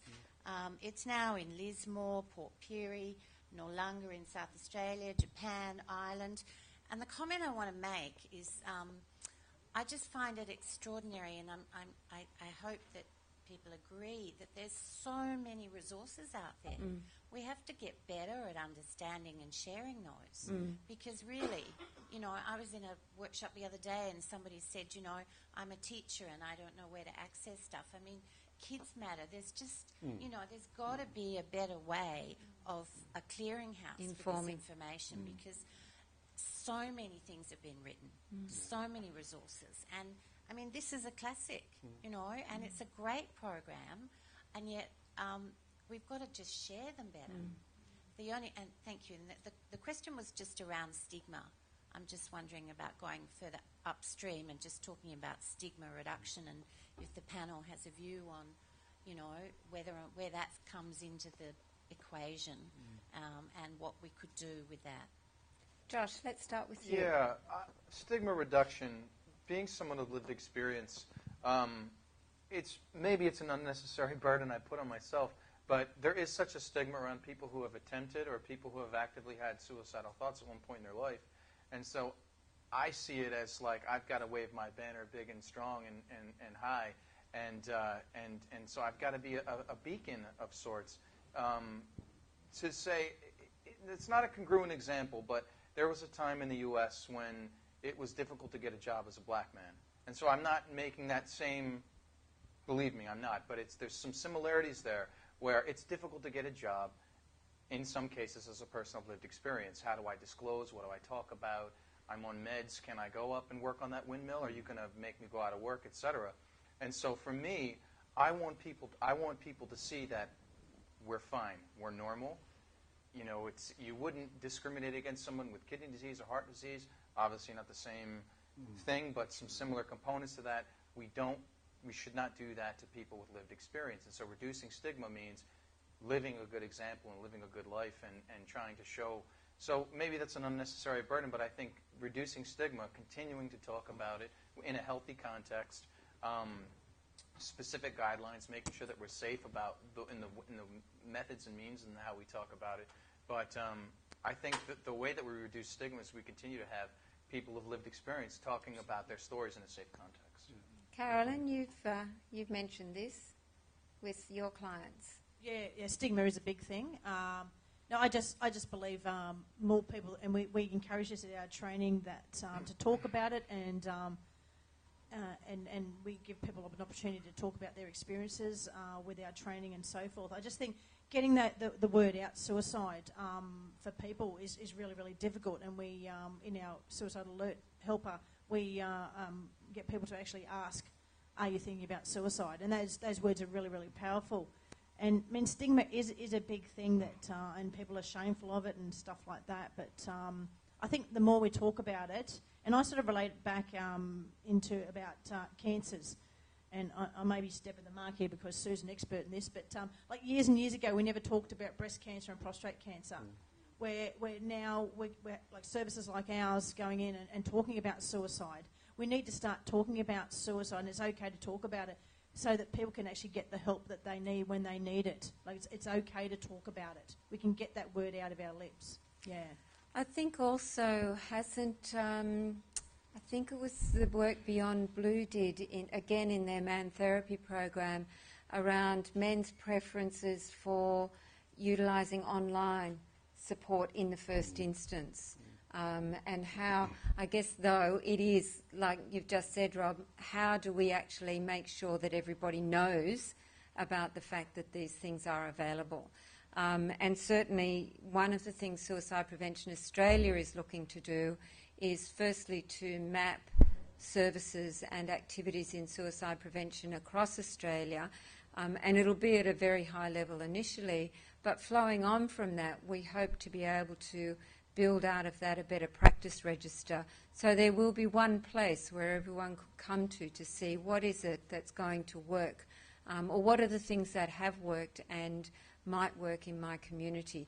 Obviously, every community is different. We are a very homogenous society, and so it is about, we come back to the Aboriginal issue, and we can't create one size fits all. We have to work within our communities. Sorry. No, I think too, I'd want to add that we need to, I think, a certain level of caution about our approaches, because I think we can run the risk of being self-stigmatising. So we can actually achieve the opposite of what it is that we're trying to achieve. So by talking about mental illness and raising awareness, we can create this idea that somehow this is a special thing that you've got to rush off to a psychiatrist if something comes up. So there are dangers there, and I think we have to be pretty brave about assessing what it is that we're doing and open to evaluating those sort of messages that we're giving, because we know that particularly in the sort of human sciences there's grave dangers afoot, or there's some great unexpected consequences that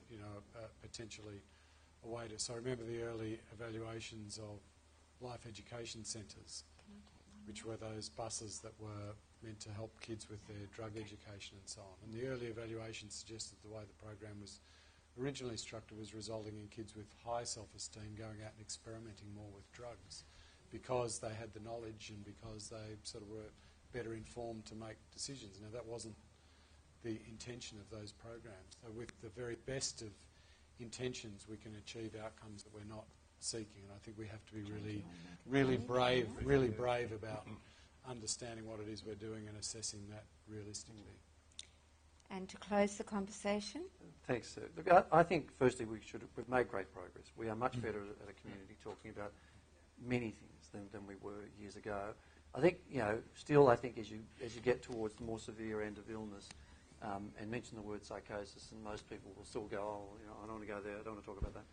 But I think that we need to recognise that madness is such a part of our day-to-day common language. We use it in terms of government policy, and we use it every time we see someone doing something that we're fearful of or don't like.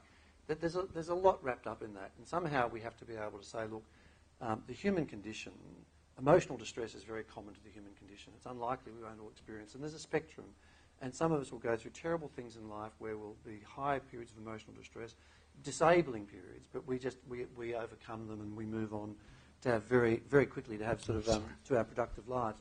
And somehow we just have to get into that space and make people realise that that's why it's not shameful. That it's all of us. We all have friends and colleagues and relatives who have had different types of experiences. And I think if we just keep on at that, I'd love to see our kids emerging from into the workforce really emotionally intelligent and able to have these discussions and just recognising that it is really, it's just a variation on the norm, whatever normal is, and I think gradually over time we should become better at then the more difficult discussions, which is the sort of, I suppose, as we get towards the more severe end of illness.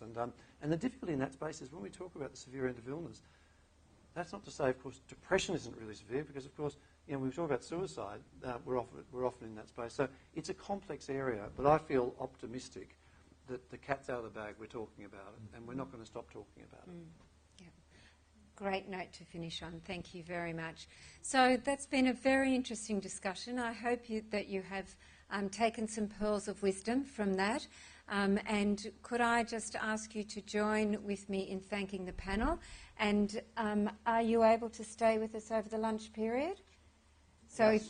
There may be an opportunity for you to have some one-on-one conversations. So thank you very much.